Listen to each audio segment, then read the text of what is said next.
Sebelum ceritanya dimulai, silahkan tulis di kolom komentar dari daerah mana saja teman-teman yang menonton cerita ini. Jangan lupa like dan subscribe agar channel ini bisa semakin berkembang dan bisa mempersembahkan cerita yang lebih menarik lagi. Aroma bawang putih dan jahe yang ditumis berpadu dengan wangi kaldu ayam yang kaya, memenuhi setiap sudut apartemen kecil kami. Pagi itu, seperti ratusan pagi lainnya, dimulai dengan kesibukan yang membahagiakan. Tanganku bergerak lincah di atas talenan, memotong sayuran dengan irama yang sudah terhafal di luar kepala. Di sudut dapur, Kiara, putri sematawayangku yang berusia 5 tahun, duduk di meja kecilnya. Ia tidak sedang bermain boneka atau menonton televisi. Krayon di tangannya bergerak serius di atas lembar kertas, menggambar sesuatu yang ia sebut sebagai resep rahasia kue pelangi untukku. Inilah dunia kami. Sebuah semesta kecil yang kubangun dengan susah payah, berpondasikan cinta dan aroma masakan. 5 tahun lalu, aku, Ratna, tiba di kota ini tanpa membawa apa-apa selain luka di hati dan kehidupan baru yang tumbuh di dalam rahimku. Uang pesangon dari pekerjaan lamaku kugunakan untuk menyewa flat kecil ini dan membeli peralatan masak paling dasar. Dari sana, aku memulai Dapur Ratna, sebuah usaha catering rumahan. Awalnya hanya dari mulut ke mulut, melayani pesanan makan siang untuk para tetangga. Perlahan tapi pasti, berkat kegigihan dan resep warisan ibu, bisnisku berkembang. Kini, aku punya 2 asisten paruh waktu dan jadwal pesanan yang selalu penuh untuk acara-acara kecil. Kami tidak kaya raya, tapi kami lebih dari cukup. Kami bahagia. Kebahagiaan sederhana yang terasa begitu nyata, seperti hangatnya nasi yang baru matang. Saat sedang mengaduk adonan untuk pesanan kue sore nanti, bel apartemen berbunyi. Aku mengelap tangan di celemekku dan beranjak membuka pintu. Pak Pos sudah tersenyum ramah, menyerahkan setumpuk surat. Biasanya hanya tagihan dan beberapa brosur promosi. Namun hari ini, terselip sebuah amplop tebal berwarna krem yang terasa berbeda. Amplop itu berat, terbuat dari kertas mahal, dan di atasnya terukir namaku dalam kaligrafi emas yang indah. Tidak ada nama pengirim, hanya alamat yang tertera di stempel pos berasal dari kota kelahiranku, kota yang telah kutinggalkan 5 tahun lalu. Sambil membawa tumpukan surat itu ke dalam, rasa penasaran mulai menggelitiku. Kiara yang melihat amplop cantik itu langsung berlari menghampiri. "Surat buat Mama? Cantik sekali," serunya. Aku tersenyum dan mengusap rambutnya, lalu dengan hati-hati membuka segel lilin yang membubuhkan inisial MFR.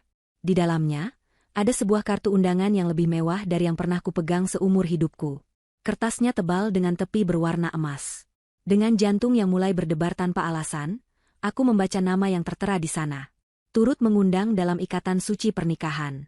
Maya Reno. Nama, Reno, membuatku terdiam sejenak.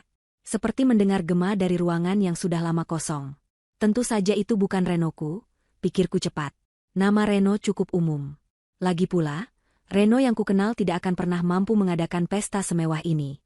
Namun, nama di atasnya, Maya, seolah menarik keluar semua kenangan yang telah kukubur dalam-dalam. Maya, sahabat terbaikku. Belahan jiwaku selama 4 tahun masa kuliah. Pikiranku langsung terbang kembali ke masa itu. Aku dan Maya tak terpisahkan. Kami berbagi kamar kos sempit, mie instan terakhir di akhir bulan, tawa hingga sakit perut, dan tangis di bahu satu sama lain. Kami punya mimpi yang sama, membuka sebuah kafe kecil setelah lulus. Maya selalu menjadi sosok yang lebih berani, lebih ambisius. Ia yang mendorongku untuk mengikuti lomba memasak di kampus, yang akhirnya memberiku kepercayaan diri. Aku mengingatnya sebagai sosok yang ceria, penuh semangat, meski kuakui, selalu ada sisi kompetitif dalam dirinya yang kadang membuatku merasa kecil.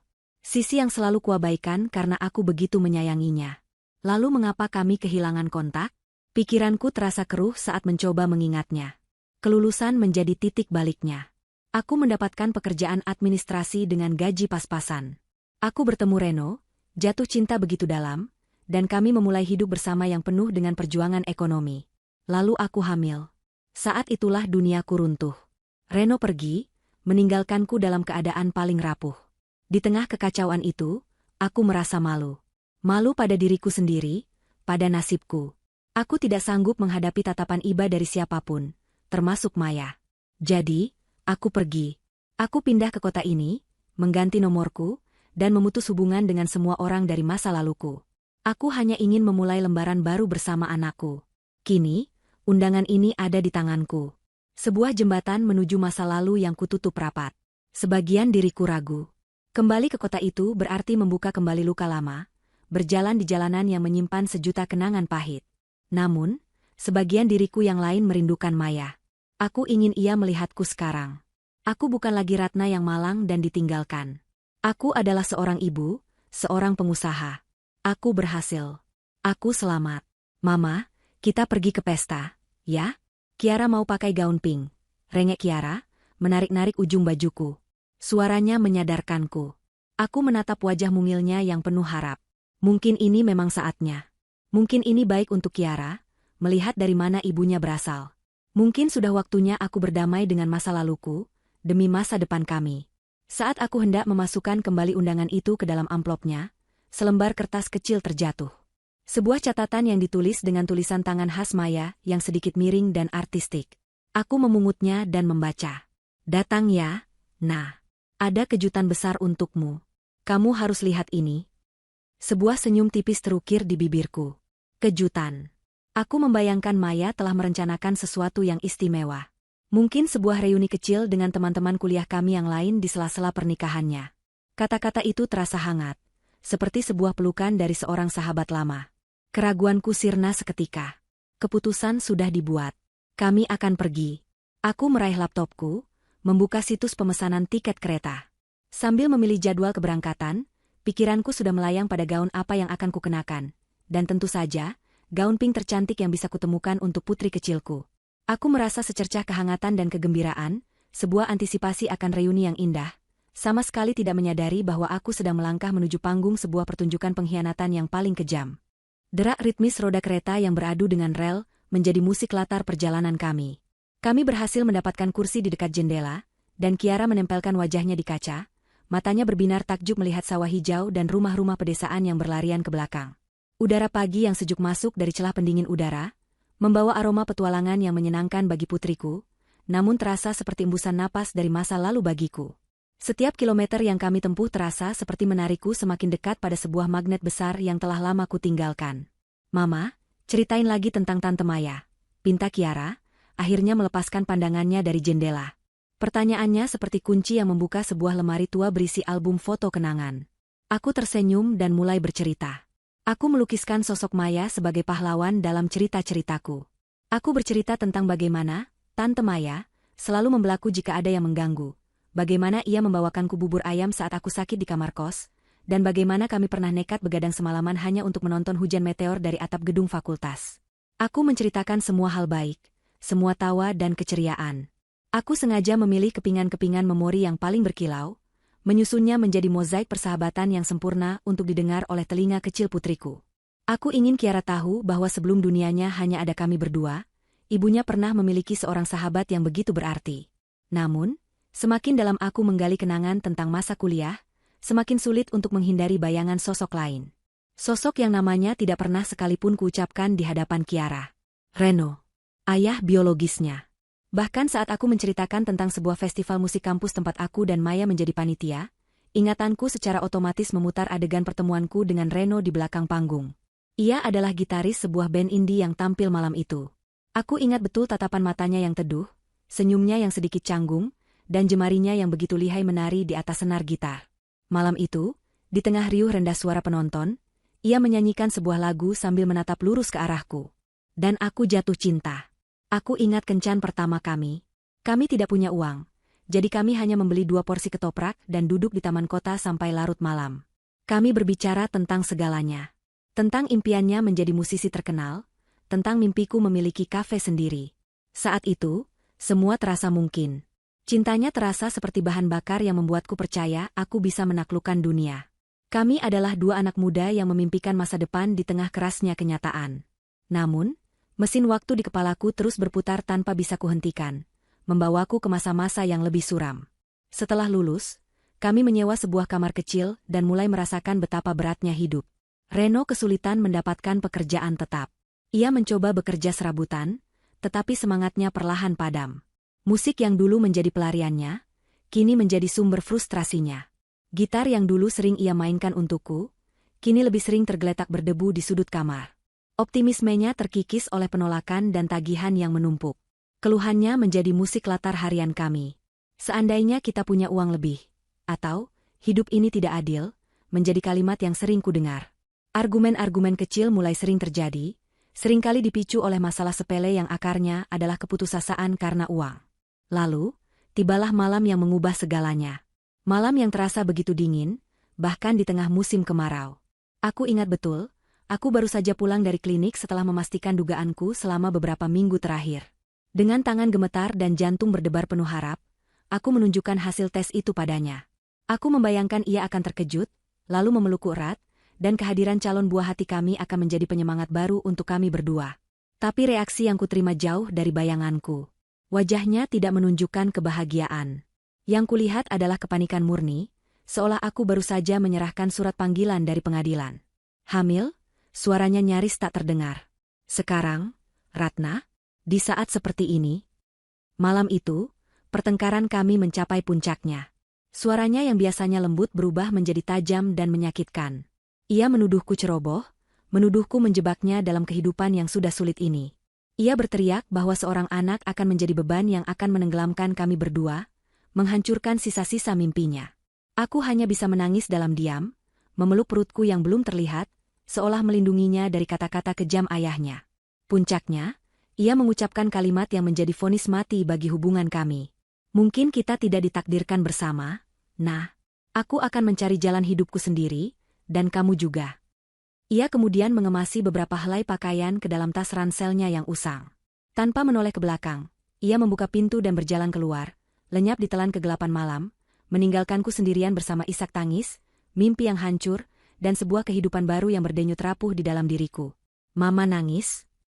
Sentuhan lembut tangan Kiara di pipiku menarikku kembali dari jurang kenangan. Aku bahkan tidak sadar air mataku telah jatuh. Dengan cepat aku menyekanya, memaksakan seulas senyum. Enggak, sayang. Tadi di luar ada debu masuk ke mata mama. Aku memeluknya erat, begitu erat. Kehangatan tubuh mungilnya adalah sauh yang menahanku agar tidak tenggelam dalam lautan masa lalu yang dingin. Pelukannya adalah pengingat bahwa keputusan Reno untuk pergi adalah hal terbaik yang pernah terjadi padaku. Karena itu memberiku kekuatan untuk membangun dunia baru ini, dunia kami. Pengumuman dari pengeras suara menyadarkanku bahwa kereta akan segera tiba di tujuan. Saat kami melangkah turun ke peron stasiun, udara kota kelahiranku terasa asing sekaligus familiar. Hiruk-pikuk orang, aroma jajanan dari stasiun, semua itu memicu perasaan aneh di dalam diriku. Bukan lagi nostalgia yang hangat, melainkan sebuah firasat dingin yang merayap di tulang punggungku. Aku menggenggam tangan Kiara lebih erat. Kami berjalan keluar dari stasiun, memesan taksi online menuju hotel yang telah kupesan. Sepanjang perjalanan, aku menatap gedung-gedung yang dulu kukenali, merasa seperti turis di negeriku sendiri. Perasaan tidak nyaman itu semakin kuat, seperti langit yang menggelap sebelum badai datang. Aku mencoba meyakinkan diri bahwa ini hanyalah gugup biasa sebelum bertemu teman lama, tanpa tahu bahwa firasatku benar. Aku sedang berjalan menuju pusat badai itu sendiri. Setibanya di hotel, aku merasakan secercah kegembiraan yang tulus. Kamar yang kupesan tidak terlalu besar, namun bersih dan nyaman, dengan jendela lebar yang menghadap ke taman kota. Kiara langsung melompat ke atas tempat tidur empuk dengan tawa riang. Melihatnya bahagia, hatiku ikut menghangat. Untuk sejenak, aku bisa melupakan kegelisahan yang sempat kurasakan di kereta. Kami membuka koper, dan aku mengeluarkan 2 buah gaun yang telah kupersiapkan. Satu gaun berwarna biru tua yang elegan untukku, modelnya sederhana namun potongannya sempurna, gaun yang kubeli dengan hasil jerih payahku sendiri. Gaun itu melambangkan diriku yang sekarang, simpel, kuat, dan mandiri. Untuk Kiara, tentu saja, sebuah gaun berwarna pink Fanta yang mengembang, lengkap dengan pita besar di pinggangnya. Ia tampak seperti putri kecil dari negeri dongeng saat mengenakannya. Saat aku merias wajahku di depan cermin, aku menatap pantulan diriku lekat-lekat. Wajah ini bukan lagi wajah gadis naif berusia 20-an yang penuh mimpi. Ada beberapa garis halus di sudut mataku, jejak dari malam-malam tanpa tidur dan air mata yang tak terhitung jumlahnya. Namun, sorot mataku kini berbeda. Lebih tegas, lebih tenang. Aku telah melalui badai dan berhasil berdiri tegak. Malam ini, aku akan bertemu sahabat lamaku bukan sebagai Ratna yang malang, melainkan sebagai Ratna, seorang ibu dan pemilik dapur Ratna. Rasa percaya diri itu memberiku kekuatan. Kami tiba di lobi hotel tempat pernikahan dilangsungkan 1 jam kemudian. Aku terkesiap. Ini bukan sekadar pesta pernikahan, ini adalah sebuah pergelaran kolosal. Ribuan tangkai mawar putih dan lili menghiasi setiap sudut, menjuntai dari pilar-pilar marmer yang menjulang tinggi. Lampu-lampu kristal raksasa menggantung di langit-langit, memendarkan cahaya keemasan yang membuat seluruh ruangan tampak berkilauan. Para tamu yang hadir mengenakan gaun malam dan setelan jas terbaik mereka, berbicara dalam bisikan anggun sambil menikmati hidangan pembuka yang disajikan oleh para pramusaji. Untuk sesaat, aku merasa seperti salah kostum. Dunia ini begitu jauh dari duniaku yang beraroma kaldu ayam dan adonan kue. Sebuah bisikan dari masa lalu, suara yang mengatakan aku tidak pantas berada di sini, sempat terngiang di telingaku. Namun, aku segera menepisnya. Aku menegakkan punggungku, menggandeng tangan Kiara, dan melangkah masuk dengan kepala terangkat. Aku mengedarkan pandangan, mencari wajah Maya yang kukenal, namun ia tak terlihat dimanapun. Mungkin ia sedang berada di ruang rias, mempersiapkan diri. Kami menemukan meja kami, sebuah meja bundar yang ditata apik tidak jauh dari jalur utama menuju pelaminan. Aku hanya tersenyum sopan pada tamu lain di meja kami, tidak berminat untuk memulai percakapan. Aku terlalu sibuk mengamati kemewahan di sekelilingku, mencoba menerka siapa gerangan pria beruntung yang menikahi sahabatku. Pria ini pastilah seseorang yang luar biasa kaya dan berpengaruh. Aku turut bahagia untuk Maya. Ia selalu mendambakan kehidupan yang seperti ini. Tak lama kemudian, lampu ruangan sedikit diredupkan. Alunan musik instrumental yang lembut berhenti, digantikan oleh suara pembawa acara yang mengumumkan bahwa prosesi sakral ijab kabul akan segera dimulai. Seluruh tamu terdiam, perhatian mereka terpusat pada sebuah panggung kecil yang ditata indah di depan pelaminan, lengkap dengan meja akad yang tertutup kain putih bersih. Jantungku berdebar sedikit lebih kencang, sebuah antisipasi yang wajar saat akan menyaksikan momen sakral sahabat sendiri. Rombongan keluarga mempelai pria memasuki ruangan. Aku mencoba melihat wajah sang mempelai pria, namun posisinya saat duduk membelakangiku. Aku hanya bisa melihat punggungnya yang tegap, terbalut jas berwarna putih gading yang tampak sangat mahal.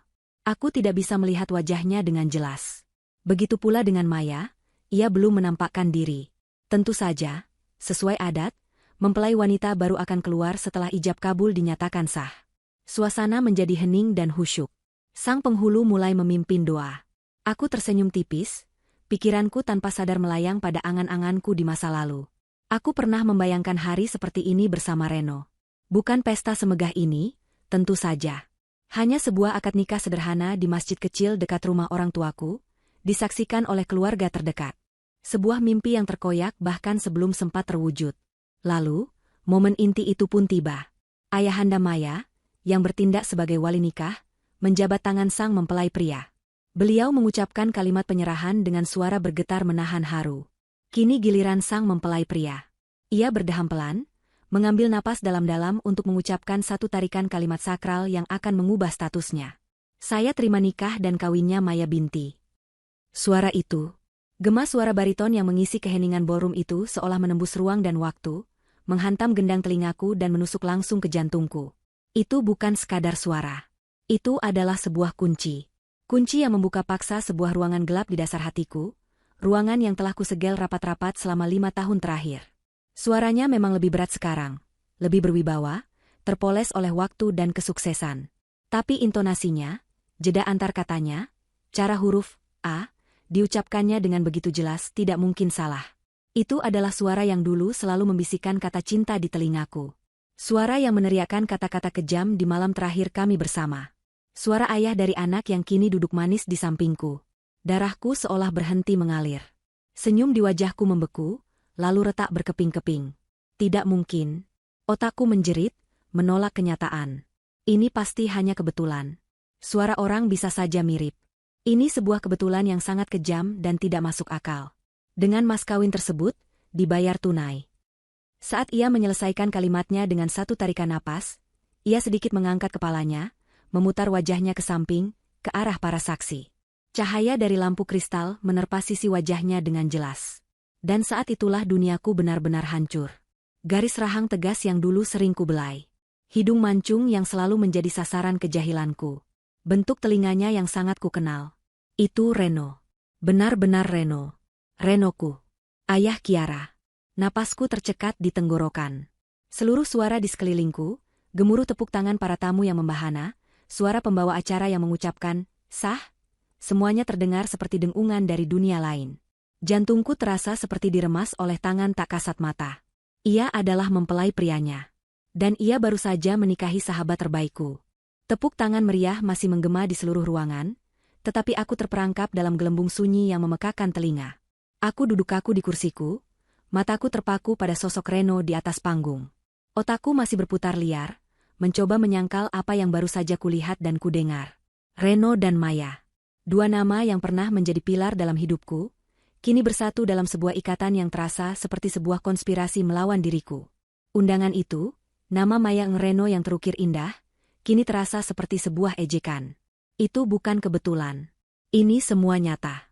Rasa mual yang hebat naik dari perutku ke kerongkongan. Aku mencengkeram lengan kursiku, buku-buku jariku memutih, berusaha menahan tubuhku agar tidak ambruk. Pandanganku kemudian beralih pada putriku. Kiara, dengan kepolosannya yang menyayat hati, ikut bertepuk tangan dengan riang. Senyum lebar terpasang di wajahnya, matanya berbinar melihat kemeriahan di sekelilingnya. Ia sedang merayakan pernikahan ayahnya. Ayah yang ia kira adalah bintang di langit. Ayah yang meninggalkannya tanpa pernah sekalipun melihat wajahnya. Kenyataan pahit itu menghantamku seperti ombak besar, membuatku sulit bernapas. Gelombang amarah dan insting pelindung seorang ibu melonjak naik, mengalahkan rasa syok dan sakit hati. Aku harus melindungi Kiara. Aku harus menjauhkannya dari sandiwara busuk ini. Tapi bagaimana? Melarikan diri sekarang hanya akan menarik perhatian. Tepat saat itu, pembawa acara dengan suara lantangnya mengumumkan kedatangan sang mempelai wanita untuk bersanding dengan suaminya yang telah sah. Pintu utama ballroom yang tinggi dan megah terbuka perlahan. Di sanalah Maya berdiri. Ia tampak seperti bidadari, terbalut gaun pengantin berwarna putih gading yang bertabur ribuan kristal, kerudung panjangnya menyapu lantai marmer. Ia tersenyum, senyum bahagia yang seharusnya dimiliki setiap pengantin wanita. Saat ia mulai berjalan perlahan di atas karpet merah, tatapannya menyapu seluruh tamu yang berdiri menyambutnya. Secara refleks, aku mencoba menunduk, berharap bisa menghilang di antara kerumunan. Tapi sudah terlambat. Mata kami bertemu. Di tengah lautan wajah asing, tatapan kami terkunci. Aku melihatnya. Selama sepersekian detik, aku melihat keterkejutan di matanya.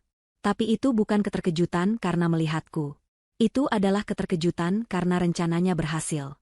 Dan kemudian, ia melakukannya. Sesuatu yang mengkonfirmasi semua ketakutan terliarku. Maya tersenyum kepadaku. Bukan senyum hangat seorang sahabat yang telah lama tak berjumpa. Bukan. Itu adalah senyum tipis, dingin, dan penuh kemenangan. Senyum penuh kontrol yang seolah berkata, "Aku melihatmu. Aku tahu kau di sini. Lihatlah, Ratna. Inilah kejutannya. Aku menang." Tulisan tangan di catatan kecil itu kembali terngiang di benakku, kini dengan makna yang sama sekali berbeda. Ada kejutan besar untukmu. Kamu harus lihat ini. Kejutan itu bukanlah reuni persahabatan. Kejutan itu adalah pertunjukan ini. Sebuah panggung megah yang sengaja ia bangun untuk memamerkan kemenangannya, untuk menunjukkan kepadaku bahwa ia telah mengambil semua yang pernah kumiliki dan menganggapnya berharga. Perang besar berkecamuk di dalam diriku. Sebagian dari jiwaku menjerit, menyuruhku untuk membawa Kiara dan lari sejauh mungkin dari neraka ini. Lari dan jangan pernah menoleh ke belakang. Tapi sisi lain diriku, sisi yang ditempa oleh kesulitan selama 5 tahun terakhir, menolak untuk kalah. Aku menatap Reno yang kini berdiri di samping Maya. Ia menggenggam tangan istri barunya, tersenyum pada fotografer, tapi senyumnya kaku dan matanya tampak kosong. Ia belum melihatku. Ia terlihat seperti boneka pajangan yang mahal. Lalu aku menatap Maya lagi, yang berdiri dengan begitu angkuh dan percaya diri. Melihat senyum kemenangannya itu membakar habis sisa-sisa kesedihanku, menyulutnya menjadi amarah yang membara. Tidak, aku tidak akan lari. Aku tidak berjuang seorang diri membesarkan putriku, membangun hidup dari nol, hanya untuk melarikan diri seperti seorang pengecut di hadapan hantu masa laluku. Aku tidak akan memberinya kepuasan melihatku hancur. Aku akan menghadapi mereka. Aku menarik napas dalam-dalam, mencoba menenangkan jantungku yang berdebar kencang. Aku harus tenang. Demi Kiara. Aku merapikan gaunku dan memaksakan ekspresi paling netral yang kubisa ke wajahku. Aku membangun sebuah topeng ketenangan untuk menyembunyikan badai yang mengamuk di dalam. Aku menoleh pada putriku, senyum lembut terpasang di bibirku. Kiara sayang, sebentar lagi kita beri selamat untuk Tante Maya, ya? Setelah itu, Mama janji kita akan makan es krim coklat paling besar yang ada di pesta ini. Kataku, suaraku terdengar lebih stabil dari yang kuduga. Kiara bersorak pelan, matanya langsung berbinar membayangkan es krim. Genggaman tangannya yang mungil dan hangat di tanganku, menjadi pusat kekuatanku. Tangan inilah yang memberiku alasan untuk bertahan hidup, untuk berjuang.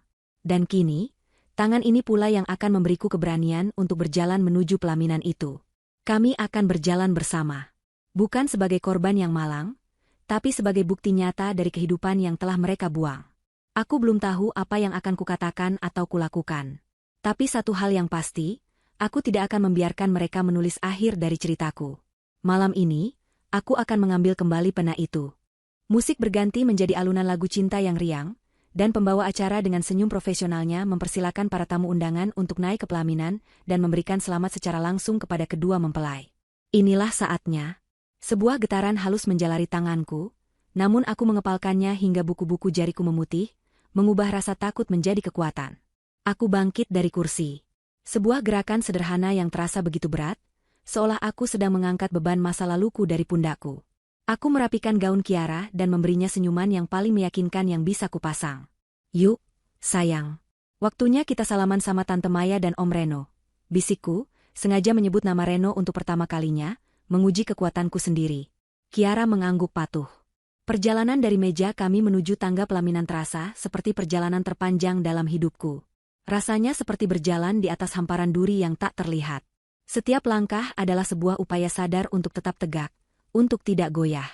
Ballroom yang tadinya terasa megah kini terasa menyesakan, penuh dengan tawa dan percakapan bahagia yang terdengar seperti dengungan asing di telingaku. Aku menjadi sangat peka terhadap semua hal di sekitarku. Kilau perhiasan para tamu wanita, denting gelas-gelas kristal, aroma perpaduan parfum mahal dan bunga lili yang menyengat. Beberapa tamu dalam antrean tersenyum ramah ke arah kami. Perhatian mereka tertuju pada Kiara. Aduh, putrinya cantik sekali, Bu. Lucunya, puji seorang ibu berkerudung sutra yang berdiri tepat di belakang kami. Aku hanya sanggup membalas dengan senyuman kaku dan anggukan singkat. Pujian itu terasa seperti belati yang tak terlihat. Mereka sedang memuji kecantikan seorang anak yang ayahnya berdiri di atas panggung itu, bersiap menyangkal keberadaannya. Ironi ini begitu pekat, begitu menyesakan hingga membuatku sulit bernapas. Aku hanya bisa memegang tangan Kiara lebih erat, seolah menyalurkan seluruh kekuatanku padanya, padahal kenyataannya, dialah yang menjadi sumber kekuatanku saat ini. Antrean bergerak maju perlahan, memberiku lebih banyak waktu untuk mengamati dua sosok yang duduk di singgasana mereka. Maya adalah gambaran pengantin wanita yang sempurna. Ia tertawa anggun, menyalami para tamu dengan gerakan yang terlatih, dan memancarkan aura kebahagiaan yang begitu meyakinkan. Ia tampak seperti seorang ratu yang baru saja dinobatkan, menikmati setiap detik dari pesta kemenangannya. Ia terlihat begitu nyaman, begitu berkuasa di atas panggung sandiwaranya. Sebaliknya, Reno tampak seperti tahanan. Senyum yang ia pasang tidak pernah mencapai matanya. Matanya bergerak gelisah, melirik kesana kemari seolah mencari jalan keluar atau mungkin, mengantisipasi datangnya bencana. Ia menyalami tamu seperti robot, gerakan dan ucapannya terasa mekanis. Aku bisa melihatnya dengan sangat jelas sekarang. Ia bukan pria jahat yang licik. Ia adalah pria yang lemah. Pria yang memilih jalan pintas karena takut pada perjuangan. Ia telah menukar cinta, tanggung jawab, dan kesempatan menjadi seorang ayah demi sangkar emas ini, dan kini ia tampak ketakutan setengah mati menyadari bahwa sangkar itu telah terkunci rapat. Kami hanya berjarak beberapa orang lagi dari pelaminan. Reno sedang menoleh ke arah lain, berbincang singkat dengan seorang tamu pria parubaya. Ia belum melihat kami. Tetapi Maya, ia tahu persis di mana kami berada. Aku bisa merasakan tatapannya, bahkan tanpa melihat langsung. Tatapan tajam seorang predator yang sedang mengawasi mangsanya mendekat. Ia tidak cemas. Sebaliknya, ia menantikan momen ini. Ia menginginkan konfrontasi ini terjadi di depan singgasananya. Pesta ini bukanlah perayaan cinta. Pesta ini adalah sebuah panggung eksekusi, dan rasa sakitku adalah bagian dari hiburannya. Akhirnya, tiba giliran kami. Aku membantu Kiara menaiki dua anak tangga kecil menuju pelaminan. Udara di atas sini terasa berbeda. Lebih berat, lebih pengap, syarat dengan sejarah dan pengkhianatan yang tak terucapkan. Aroma parfum Maya yang manis dan kuat rasa begitu memuakan. Untuk sesaat, keberanianku goyah. Naluri untuk berbalik dan melarikan diri menjerit begitu keras di dalam diriku. Tapi kemudian, aku merasakan sebuah tarikan kecil di tanganku. Kiara. Ia mendongak menatapku, matanya yang besar dan jernih penuh dengan kepercayaan. Tarikan kecil itu, tatapan polos itu, adalah jangkar yang menahanku. Aku menarik napas panjang, mengumpulkan sisa-sia kekuatan hatiku. Aku berdiri di hadapan mereka. Pertama, Aku menyalami kedua pasang orang tua mereka, hanya mengucapkan, "Selamat, Om, Tante," dengan sopan sebelum bergeser. Lalu, aku berdiri tepat di depan Maya. Alunan musik yang merdu seolah lenyap ditelan keheningan yang tercipta di antara kami. Rasanya dunia menyempit. Hanya ada aku, Maya, Reno, dan seorang anak tak berdosa yang berdiri di tengah-tengah kami. Reno masih membelakangi kami, menyelesaikan percakapannya. Senyum Maya melebar, setajam silet dan sedingin es. Pertunjukan akan segera dimulai.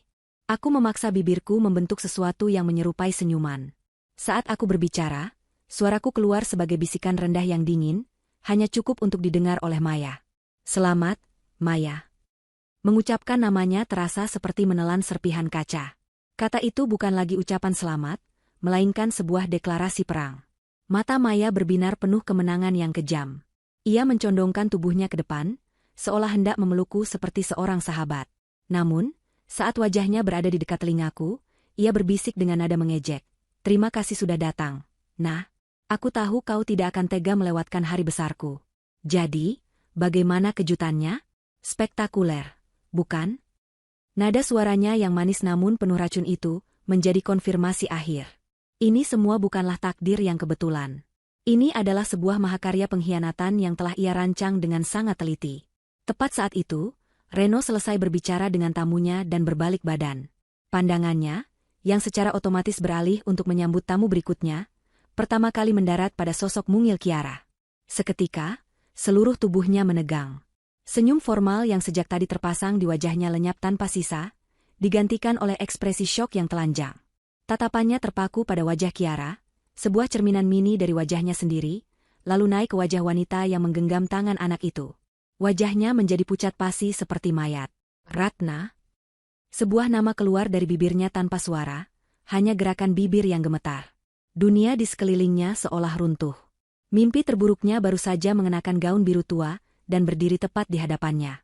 Sebelum aku sempat membalas, bahkan sebelum Reno bisa menyusun kembali kepingan-kepingan keterkejutannya, Maya bertindak cepat. Ia mengeratkan genggamannya di lengan Reno, sebuah gerakan posesif yang menegaskan kepemilikan. Sambil mengabaikan suaminya yang membeku seperti patung, ia kembali memusatkan perhatiannya padaku. Suaranya masih berupa bisikan, namun kini nadanya berubah menjadi sombong dan penuh kebanggaan, seolah ia akan menceritakan sebuah pencapaian terbesar dalam hidupnya. "Kau mau tahu sebuah rahasia kecil? Nah?" desisnya, jelas sekali menikmati setiap detik dari penderitaanku dan kepanikan Reno. "Akulah yang menyuruhnya untuk meninggalkanmu." Jantungku terasa berhenti berdetak. Aku menatapnya, tak mampu berkata-kata. Otakku menolak untuk memproses kekejian dari kalimat itu. Maya melanjutkan, pengakuannya mengalir lancar tanpa sedikit pun keraguan. 5 tahun yang lalu, saat dia datang padaku dalam keadaan frustrasi dan putus asa, beberapa hari setelah kau memberitahunya bahwa kau hamil, aku memberinya sebuah pilihan yang sangat sederhana. Dia bisa memilih untuk tetap bersamamu, kembali ke kehidupan miskin kalian, dan selamanya terikat pada seorang wanita hamil yang hanya akan menjadi beban dan penghambat mimpinya. Atau, ia berhenti sejenak, melirik sekilas pada kemegahan pesta di sekeliling mereka dengan dagu terangkat. Dia bisa memilihku, memilih masa depan. Aku menjanjikannya semua ini.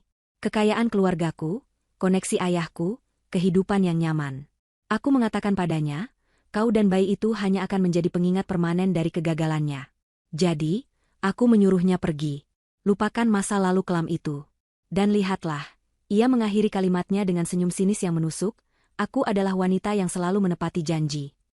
Pengakuan itu menghantamku seperti badai. Aku terhuyung secara emosional, tercekik oleh tingkat kejahatan yang tak terbayangkan. Tapi iblis bergaun pengantin itu belum selesai. Tatapan dinginnya kemudian jatuh pada Kiara, yang menatap bingung pada interaksi aneh orang-orang dewasa di hadapannya. Dan anak itu, kata Maya dengan nada ringan yang dibuat-buat, seolah sedang membahas noda kecil di taplak meja. "Oh, jangan terlalu dipikirkan. Anggap saja dia kenang-kenangan dari masa lalunya yang kelam. Sebuah kesalahan kecil yang untungnya tidak perlu ia tanggung seumur hidup." Kesalahan kecil. 2 kata itu menjadi pelatuknya. Caranya merendahkan keberadaan putriku, darah dagingku, buah dari perjuanganku, menjadi percikan api yang menyulut gunung berapi amarah di dalam diriku. Topeng ketenanganku hancur berkeping-keping. Rasa sakit dan kesedihan menguap, digantikan oleh amarah yang membara dan jernih. Cukup sudah. Aku tidak akan lagi menjadi korban dalam drama mereka.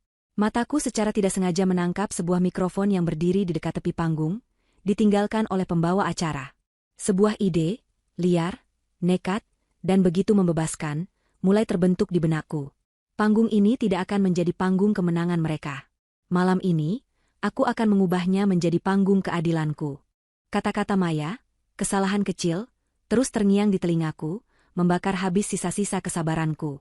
Amarah yang kurasakan bukan lagi amarah panas yang membabi buta, melainkan amarah dingin yang memberiku fokus dan tujuan yang jernih. Ini bukan lagi tentang hatiku yang dihancurkan. Ini adalah tentang membela kehormatan dan hak hidup putriku. Mataku terpaku pada mikrofon yang berdiri anggun di standnya. Benda itu bukan lagi sekadar alat pengeras suara. Malam ini, benda itu akan menjadi senjataku, menjadi palu keadilanku.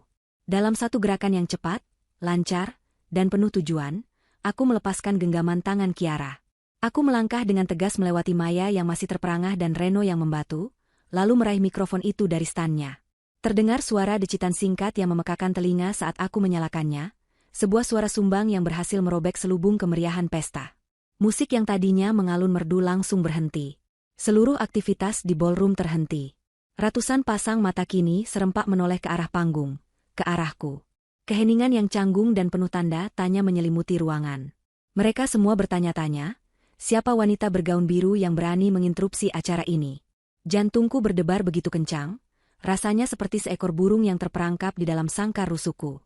Tapi suaraku, saat akhirnya keluar melalui pengeras suara, terdengar luar biasa tenang dan kuat, menggema hingga ke sudut terjauh ballroom. Mohon maaf sebelumnya karena telah mengganggu waktu dan kebahagiaan para hadirin sekalian. Aku memulai. Nada bicaraku sopan namun mengandung ketegasan yang tak terbantahkan, memaksa semua orang untuk mendengarkan.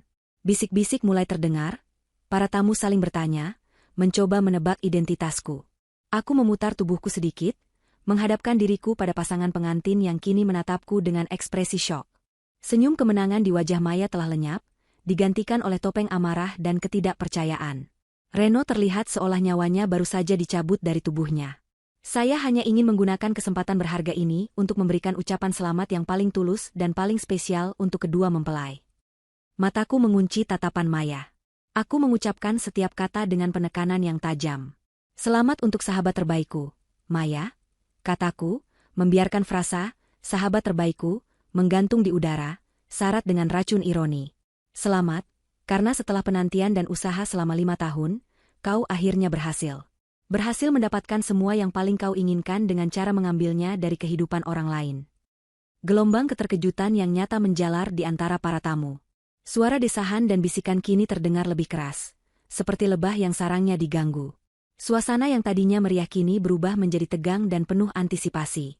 Aku kemudian mengalihkan pandanganku pada mempelai pria yang pucat dan gemetar. Dan tentunya, ucapan selamat yang jauh lebih besar lagi ingin saya sampaikan kepada mempelai pria yang sangat terhormat, Reno. Aku sengaja berhenti, membiarkan jeda itu membangun ketegangan hingga ke titik puncaknya. Aku melangkah mundur sejenak, meraih kembali tangan mungil Kiara, dan dengan lembut menuntunnya untuk berdiri di sisiku, tepat di bawah sorotan lampu panggung. Dengan tanganku yang bebas masih memegang mikrofon erat-erat, aku menatap lautan wajah-wajah yang terkejut di hadapanku. Suaraku terdengar lagi, lebih lantang dan tak tergoyahkan, melepaskan bom yang telah kusimpan selama 5 tahun. Ayah dari putriku ini, Kiara, yang sekarang sudah berusia 5 tahun. Seorang anak perempuan yang kau buang begitu saja tanpa belas kasihan saat ia bahkan belum sempat menghirup udara dunia, saat ia masih tak berdaya di dalam kandunganku. Sebuah pekikan syok kolektif terdengar dari seluruh penjuru ruangan. Setelah pekikan itu, yang tersisa hanyalah keheningan. Keheningan yang absolut, berat, dan memekakan telinga. Setiap tamu membeku di tempatnya. Mata mereka bergerak liar, dari aku yang berdiri tegak, ke Kiara yang menatap bingung, ke Maya yang wajahnya memerah karena amarah, dan terakhir ke Reno yang hancur lebur. Pesta pernikahan yang indah ini, dalam sekejap, telah berubah menjadi sebuah ruang pengadilan publik. Dan aku, adalah jaksa penuntutnya. Keheningan yang menyelimuti ballroom terasa begitu berat, dipenuhi oleh keterkejutan dan penghakiman yang tak terucap. Ratusan pasang mata kini menjadi juri, terpaku pada drama nyata yang tersaji di atas panggung. Aku bisa melihat wajah kedua orang tua Reno dan Maya dari sudut mataku. Mereka tampak pucat pasi, menanggung rasa malu yang luar biasa di hadapan kolega dan kerabat mereka. Maya menatapku dengan tatapan membunuh. Riasan pengantinnya yang sempurna tidak mampu menutupi kemarahan dan kebencian yang terpancar dari matanya. Sedangkan Reno, ia adalah personifikasi dari rasa bersalah itu sendiri. Ia tidak berani menatap siapapun. Pandangannya terpaku pada ujung sepatunya yang mengkilap, seolah berharap lantai marmer itu akan terbelah dan menelannya hidup-hidup. Kiara, yang terperangkap di tengah badai senyap ini, mulai merasa tidak nyaman. Ia tidak mengerti mengapa suasana tiba-tiba menjadi begitu tegang. Ia tidak tahu mengapa semua orang menatapnya. Yang ia tahu hanyalah ibunya terlihat sangat sedih sekaligus marah, dan pria yang ditunjuk ibunya tampak sangat ketakutan. Ia menarik-narik ujung gaunku. "Mama, kenapa?" bisiknya lirih. Namun, karena mikrofon di tanganku masih menyala dan sangat sensitif, suara kecilnya yang polos itu justru terdengar oleh seluruh tamu, menambah lapisan kepedihan dalam tragedi ini. Mendengar suara putriku, amarah di hatiku sedikit mereda, digantikan oleh gelombang kesedihan yang dalam. Aku menatap wajahnya, dan ekspresiku seketika melembut. Ini semua memang bukan untuknya, tapi sekarang ia telah menjadi bagian tak terpisahkan dari momen ini. Mungkin, ini adalah satu-satunya kesempatan bagi Kiara untuk melihat ayahnya, untuk mengetahui bahwa ia nyata. Aku berjongkok, menyamakan tinggiku dengannya, tubuhku sedikit melindunginya dari tatapan ratusan orang. "Sayang, lihat om yang itu," kataku dengan suara lembut yang bergetar, sebuah getaran yang pasti ikut dirasakan oleh para ibu di ruangan itu. Aku menunjuk lurus ke arah Reno. Itu papa." Kata, "papa," keluar dari bibirku, terasa begitu asing sekaligus menyakitkan. Sebuah panggilan yang selama ini hanya ada dalam cerita pengantar tidur Kiara. Kiara menatap pria hancur di atas panggung itu. Ia mengamatinya dengan rasa ingin tahu yang murni, seperti seorang anak kecil yang sedang mencoba memecahkan teka-teki. Ia memiringkan kepalanya, keningnya berkerut dalam. Ia pasti mencoba mencocokkan wajah pria asing yang gemetar ini dengan sosok pahlawan gagah berani yang selalu kuceritakan, sosok ayah yang telah menjadi bintang paling terang di langit. Setelah berpikir sejenak, ia mengambil satu langkah kecil ke depan, mendekati stand mikrofon. Menatap lurus ke arah Reno, dengan suara yang jernih dan polos, yang kini diperkuat oleh pengeras suara hingga terdengar oleh semua orang, ia memecah keheningan dengan sebuah pertanyaan. "Bukannya papa sudah jadi bintang di langit?" tanyanya. Nadanya bukan menuduh, melainkan bingung. Ia lalu menoleh padaku, lalu pada kerumunan tamu, seolah mencari jawaban dari dunia. "Mama bilang, papa itu orang baik yang selalu jagain Kiara dari atas sana. Kenapa papa ada di sini? Apa papa turun dari langit cuma buat lihat Kiara pakai gaun pink?" Jika pengakuanku tadi adalah sebuah bom, maka pertanyaan polos Kiara adalah ledakan nuklir emosional yang melenyapkan semua keraguan dan sikap netral di dalam ruangan itu. Logika sederhana seorang anak berusia 5 tahun telah membedah seluruh tragedi ini hingga ke intinya. Pertanyaan itu menceritakan segalanya. 5 tahun kebohongan seorang ibu yang terpaksa ia ciptakan untuk melindungi hati anaknya, 5 tahun penantian seorang gadis kecil yang merindukan sosok ayah yang tak pernah ia kenal, dan kehancuran hatinya saat menyadari ia selama ini meratapi seorang ayah yang ternyata masih hidup dan sehat. Para tamu tidak bisa lagi menahan emosi mereka. Beberapa wanita mulai terisak, mengeluarkan sapu tangan dari tas mereka. Bisikan-bisikan syok ini telah berubah menjadi geraman amarah dan cemoohan yang ditujukan pada Reno dan Maya. Pesta pernikahan yang telah dirancang dengan begitu sempurna, kini hancur berkeping-keping. Bukan oleh teriakan amarah atau sumpah serapah, melainkan oleh sebuah pertanyaan polos dari seorang anak kecil yang hatinya baru saja ikut hancur. Pertanyaan polos Kiara adalah vonis terakhir. Seluruh simpati di ruangan itu kini tak terbantahkan lagi menjadi milik kami. Kemarahan para tamu, yang tadinya hanya berupa bisikan, kini mulai menemukan suaranya. Mereka adalah para kolega bisnis, teman-teman sosialita, dan kerabat terpandang dari keluarga Reno dan Maya. Mereka datang untuk merayakan sebuah penyatuan suci, namun malah merasa telah ditipu untuk menghadiri sebuah pertunjukan kemunafikan yang kejam. "Pengecut!" teriak seorang pria berjas dari barisan depan. "Tidak punya hati nurani," sahut seorang wanita, suaranya bergetar karena marah. Seorang ibu parubaya yang duduk di dekat panggung, yang sepertinya adalah teman lama keluarga, berdiri dan menunjuk lurus ke arah Reno. "Saya kenal ayahmu, Reno. Dia pasti malu di alam kubur melihat kelakuanmu. Laki-laki macam apa kau ini, meninggalkan darah dagingmu sendiri demi harta?" teriaknya. Teriakan itu seperti bendungan yang jebol. Para tamu lainnya ikut bersuara, melontarkan caci maki dan penghinaan. Orang tua Maya dan Reno berusaha mati-matian menenangkan para tamu, memohon maaf dengan wajah pucat, namun tak ada yang mendengarkan. Pesta yang mereka rancang untuk menaikkan status sosial mereka, kini justru menjadi kuburan bagi reputasi keluarga mereka. Beberapa tamu mulai berjalan keluar dengan ekspresi jijik, tidak sudi berada di tempat itu lebih lama lagi. Lalu, sebuah tindakan kecil memicu kekacauan yang lebih besar. Seorang pria muda dengan marah melemparkan bunga korsase dari jasnya ke atas panggung. Tindakan itu diikuti oleh yang lain. Seorang wanita melemparkan serbetnya yang sudah terpakai. Tiba-tiba, benda-benda kecil mulai berterbangan ke arah pelaminan. Bukan benda berbahaya, tetapi benda-benda yang penuh dengan penghinaan. Gelas-gelas plastik kosong, potongan roti dari keranjang di meja, kuntum-kuntum bunga yang dicabut dari vas, bahkan beberapa tamu merobek buku acara dan melemparkannya ke arah pasangan pengantin. Pelaminan yang tadinya tampak megah kini mulai dipenuhi sampah. Melihat pesta pernikahannya yang sempurna hancur lebur di depan matanya, Maya akhirnya kehilangan kendali. Ia menjerit histeris. Bukan padaku, tetapi pada Reno. Ini semua salahmu. Kenapa kau harus muncul di hadapanku 5 tahun lalu? Kenapa kau begitu lemah? Teriaknya seperti orang gila, gaun pengantinnya yang mahal kini ternoda oleh percikan minuman yang dilempar tamu. Reno hanya berdiri di sana, diam seperti patung, menerima setiap lemparan bunga dan cemoohan dengan tatapan kosong. Ia hancur total, jiwanya seolah telah meninggalkan raganya, menyisakan cangkang kosong seorang pria yang telah kehilangan segalanya dalam satu malam. Di tengah kekacauan itu, aku tahu tugasku telah selesai. Keadilan sedang ditegakkan, bukan oleh tanganku, tetapi oleh masyarakat yang coba mereka kelabui. Tak ada lagi yang perlu kulakukan di sini. Ini adalah panggung kehancuran mereka, dan aku tak ingin menjadi penontonnya lebih lama lagi. Aku berjongkok, mengangkat Kiara ke dalam pelukanku, membenamkan wajahnya di leherku agar ia tidak perlu melihat pemandangan yang buruk ini. Sudah selesai, sayang. Kita pulang sekarang, bisikku sambil mencium keningnya. Dengan kepala terangkat tinggi, aku berbalik dan berjalan menuruni tangga pelaminan. Para tamu yang marah secara refleks memberiku jalan, seperti laut merah yang terbelah.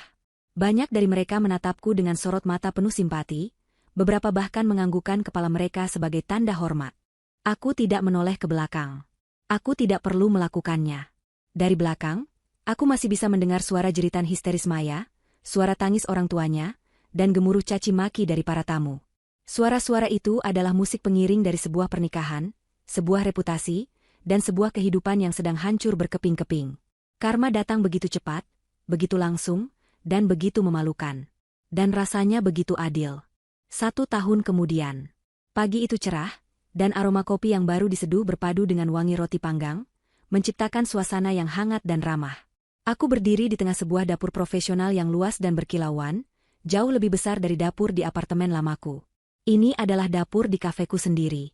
Mimpi yang dulu pernah kubagi dengan seorang pengkhianat, kini telah kuwujudkan seorang diri. Di papan nama kayu yang tergantung di depan kafe, terukir tulisan tangan yang indah, Cafe Kiara. Kehidupanku berubah total. Setelah malam pernikahan yang kacau itu, ceritaku menyebar dari mulut ke mulut dan menjadi viral di media sosial lokal. Banyak orang bersimpati dan penasaran dengan usaha cateringku. Pesanan membludak. Dengan kerja keras dan bantuan pinjaman lunak dari sebuah lembaga pemberdayaan perempuan yang tersentuh oleh kisahku, aku berhasil membuka kafe ini 6 bulan lalu. Orang-orang datang karena penasaran, tetapi mereka kembali lagi karena makananku yang lezat dan suasana kafe yang nyaman. Aku kini stabil secara finansial, dihormati sebagai pengusaha wanita, dan yang terpenting, hatiku damai. Kiara, yang kini berusia 6 tahun, tumbuh menjadi anak yang ceria dan pintar. Kami telah melewati trauma malam itu dengan bantuan seorang psikolog anak dan cinta ibu yang tak terbatas. Baginya, pria di pesta itu hanyalah om jahat yang bikin mama sedih. Dunianya penuh warna, dan ia tahu dunianya aman bersamaku. Saat sedang mengelap meja bar di jam sepi, salah satu karyawanku, Dita, menyodorkan ponselnya padaku. Mbak Ratna, lihat ini deh. Berita kemarin. Aku mengambil ponsel itu dan membaca judul beritanya. Dihantam skandal pernikahan dan gagal bayar utang, Imperium Properti Keluarga Hidayat diambang kebangkrutan. Dengan napas tertahan, aku membaca artikel itu. Di sana, tertulis dengan jelas bagaimana skandal, pernikahan berdarah, itu menjadi awal dari kehancuran bisnis keluarga Maya. Skandal itu membuat mereka kehilangan muka dan kepercayaan dari para investor besar, yang satu persatu menarik dana mereka. Dihantam oleh citra publik yang buruk dan serangkaian keputusan bisnis yang panik, kerajaan bisnis mereka yang angkuh itu kini runtuh. Artikel itu juga menyebutkan nasib pasangan itu. Reno dan Maya resmi bercerai bahkan sebelum pernikahan mereka genap berusia 3 bulan. Tekanan publik dan rasa malu yang tak tertanggungkan telah meracuni hubungan mereka dari dalam. Maya, yang tak sanggup lagi menanggung malu dan kehilangan seluruh kemewahannya, dikabarkan pindah keluar pulau, hidup dalam pengasingan. Dan Reno? Paragraf terakhir menceritakan nasibnya. Ia langsung dipecat dari jabatan tinggi di perusahaan keluarga Maya. Ia mencoba kembali ke dunia musik, tetapi namanya sudah tercemar. Ia dicemooh di mana-mana sebagai ayah yang menelantarkan anaknya. Kabar terakhir menyebutkan ia bekerja sebagai kasir di sebuah minimarket di pinggiran kota, hidup seorang diri di kamar kos sempit, tenggelam dalam penyesalan. Aku teringat, beberapa bulan lalu ada teman lama yang mencoba menghubungiku, mengatakan Reno ingin meminta maaf. Aku tidak pernah membalasnya. Aku mengembalikan ponsel itu pada Dita. Tidak ada rasa kemenangan yang meluap-luap di hatiku. Tidak ada dendam. Yang ada hanyalah perasaan lega yang dalam dan tuntas. Kisah mereka sudah selesai. Mereka sudah tidak lagi menjadi bagian dari duniaku. Nasib mereka kini tak lebih dari sekadar catatan kaki dalam buku kehidupanku yang telah membuka lembaran baru. Aku berjalan ke arah jendela besar kafeku. Di taman kecil yang sengaja kubangun di samping kafe, aku melihat Kiara sedang bermain di ayunan, tawanya yang renyah terdengar hingga ke dalam. Suara itu, tawa putriku yang murni dan tanpa beban. Itulah kemenanganku yang sesungguhnya. Itulah balas dendamku yang paling manis. Aku membuka pintu dan berjalan menghampirinya. Mendorong pelan ayunannya, aku ikut tertawa bersamanya di bawah hangatnya sinar mentari. Kami tidak hanya bertahan hidup. Kami telah menemukan kebahagiaan kami. Dan itu lebih dari cukup. 5 tahun telah berlalu sejak malam yang mengubah segalanya. 5 tahun adalah waktu yang cukup lama untuk menyembuhkan luka, membangun kembali sebuah kehidupan, dan mengubah puing-puing kenangan pahit menjadi fondasi bagi masa depan yang kokoh. Hari ini, Cafe Kiara merayakan hari jadinya yang kelima. Tempat yang dulu kumulai dengan modal nekat dan sisa-sisa keberanian, kini telah berkembang menjadi salah satu kafe paling dicintai di kota ini. Kami sudah menempati bangunan 2 lantai yang lebih besar, dengan taman bunga di belakang yang menjadi favorit para keluarga di akhir pekan. Dinding kafe dihiasi oleh lukisan-lukisan ceria karya Kiara, dan beberapa seniman lokal yang mendukung kami sejak awal. Aroma kopi gayo yang baru digiling berbaur dengan wangi pastry mentega yang baru keluar dari oven, menciptakan sebuah simfoni aroma yang selalu kurindukan setiap pagi. Aku, Ratna, bukan lagi wanita yang sama. Rambutku kini kupotong lebih pendek, lebih praktis, dengan beberapa helai uban yang mulai muncul di pelipis, jejak kebijaksanaan yang kubayar dengan harga mahal. Aku kini memimpin 15 orang karyawan yang kuanggap seperti keluarga sendiri. Aku tidak lagi berjalan dengan kewaspadaan seorang korban, melainkan dengan kepercayaan diri seorang pemimpin, seorang penyintas, seorang ibu. Putriku, Kiara, kini telah berusia 10 tahun. Ia tumbuh menjadi gadis kecil yang cerdas, berempati, dan memiliki selera humor yang luar biasa. Ia adalah matahari dalam semestaku. Sore itu, di tengah kemeriahan pesta ulang tahun kafe yang kami adakan untuk para pelanggan setia, Kiara membantuku membagikan potongan kue tart pelangi raksasa. Ia melakukannya dengan senyum profesional yang menggemaskan, seolah ia adalah manajer kecil di kafe ini. Melihatnya tertawa lepas bersama anak-anak pelanggan lain di taman, hatiku dipenuhi oleh rasa syukur yang begitu meluap hingga terasa sesak. Inilah harta karunku. Inilah kemenanganku. Malam harinya, setelah kafe tutup dan para karyawan telah pulang, hanya tinggal kami berdua. Kami duduk di salah satu sofa di sudut kafe yang temaram, menikmati sisa-sisa kue dan secangkir coklat hangat. Suasana yang tenang ini seringkali memancing percakapan kami yang paling dalam. Mama, panggil Kiara pelan, memecah keheningan. Tadi, Om Budi yang punya toko buku di seberang bilang, Mama itu wanita paling hebat di dunia karena bisa bangun semua ini sendirian. Aku tersenyum, mengusap puncak kepalanya. Mama tidak sendirian. Mama kan punya Kiara. Ia terdiam sejenak, mengaduk-aduk coklatnya. Iya, tapi maksudnya tanpa papa. Jantungku sedikit berdebar, seperti biasa setiap kali topik ini muncul. Tapi aku sudah belajar untuk tidak menghindarinya. Aku telah menceritakan kisah yang sebenarnya padanya secara bertahap, disesuaikan dengan usianya, dibantu oleh psikolog anak yang bijaksana. Ia tahu ayahnya masih hidup. Ia tahu apa yang terjadi di pesta pernikahan itu, meski ingatannya samar. Lanjutnya lagi, kali ini dengan sorot mata yang lebih serius, sorot mata seorang anak yang mulai memahami kompleksitas dunia orang dewasa. Dulu, apa Mama pernah benar-benar sayang sama dia? Aku menarik napas panjang, menatap wajah putriku yang kini mencari kejujuran, bukan lagi dongeng. Pernah, sayang. Sangat, Jawabku jujur. Dulu sekali, sebelum Mama tahu akan ada Kiara, sebelum dunia terasa begitu berat, dia adalah pria yang berbeda. Pria yang bisa membuat Mama tertawa hanya dengan lelucon recehnya. Pria yang punya mimpi besar dan mata yang berbinar saat bicara soal musik. Mama mencintai pria yang itu. Aku berhenti sejenak, memilih kata-kataku dengan hati-hati. Tapi, orang bisa berubah, Kiara. Terkadang, kesulitan hidup membuat mereka lupa siapa diri mereka sebenarnya. Mereka membuat pilihan yang salah karena takut. Dan pilihan yang ia buat adalah pilihan yang menyakiti kita. Tapi, aku meraih tangannya, pilihan itu juga yang secara tidak langsung membawa kita ke sini. Ke kafe ini, ke kehidupan kita sekarang. Malam paling gelap dalam hidup Mama, justru menjadi awal dari pagi yang paling cerah. Jadi, Mama tidak membencinya lagi. Mama hanya sudah tidak memikirkannya. Kiara mengangguk perlahan, tampak memahami. Jawaban itu sepertinya cukup untuknya. Kami melanjutkan menikmati kue kami dalam diam yang nyaman. Namun, takdir sepertinya punya selera humor yang aneh. Seolah mendengar percakapan kami, bel kecil di pintu kafe berbunyi, menandakan seseorang masuk. Aku hendak mengatakan bahwa kami sudah tutup. Namun saat aku mengangkat kepala, kata-kata itu tersangkut di tenggorokanku.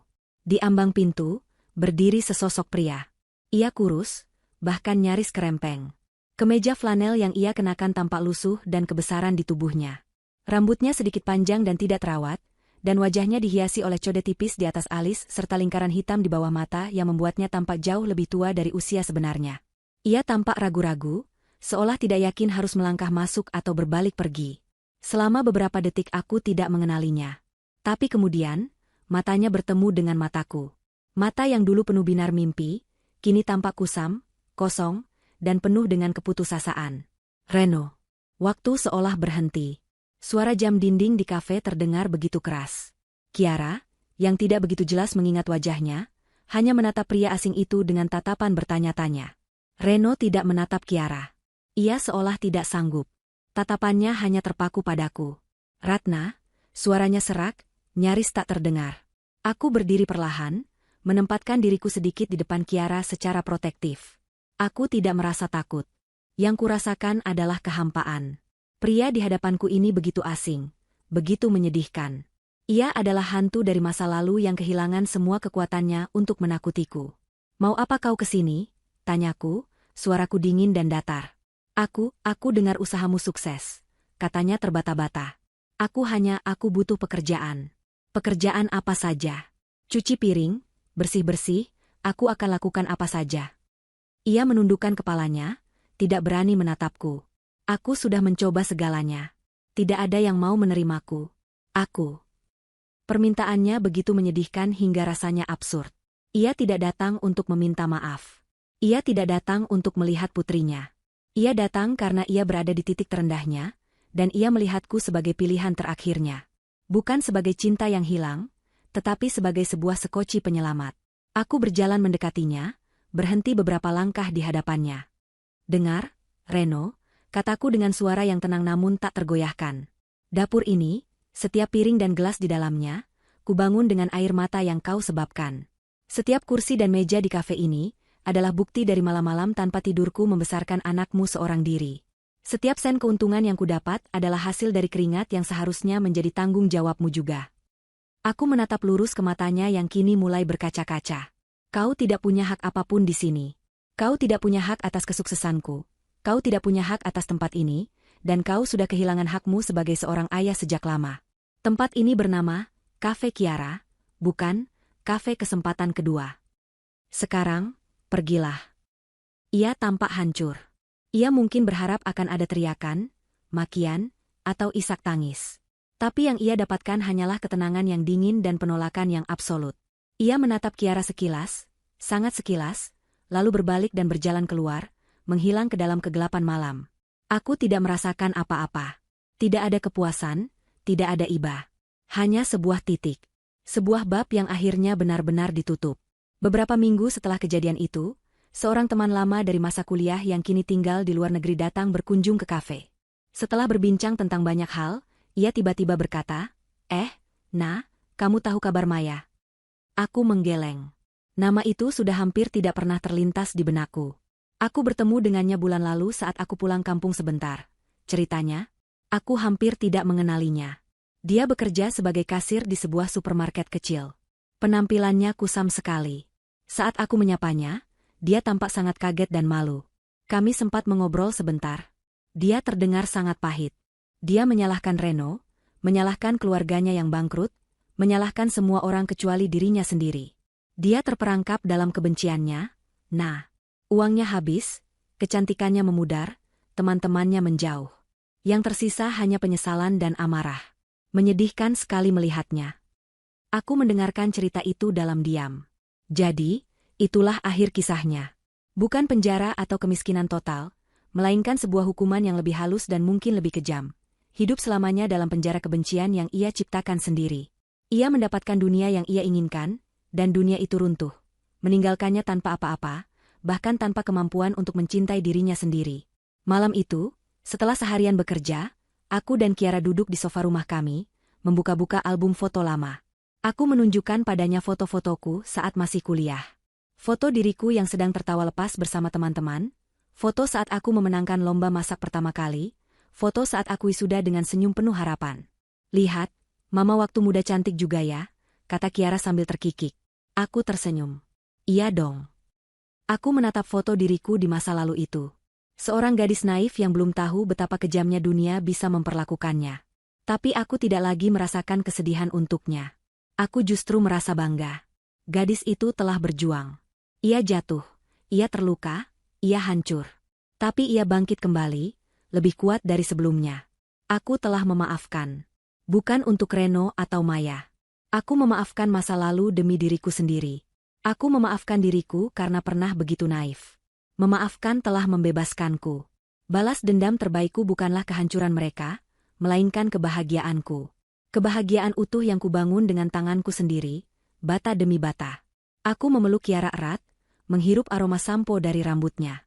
Di luar, bintang-bintang mulai bermunculan di langit malam. Salah satunya tampak bersinar lebih terang dari yang lain. Dulu, aku menunjuk bintang itu dan berkata pada Kiara bahwa di sanalah ayahnya berada. Kini, aku tidak perlu lagi berbohong. Aku bisa menunjuk ke arah hatiku sendiri dan berkata, semua yang kita butuhkan ada di sini, sayang. Selalu ada di sini. Dan di tengah gema tawa kami yang mengisi kehangatan rumah, aku tahu bahwa kisah kami bukanlah kisah tentang balas dendam. Ini adalah kisah tentang kelahiran kembali. Dan fajar kami baru saja dimulai.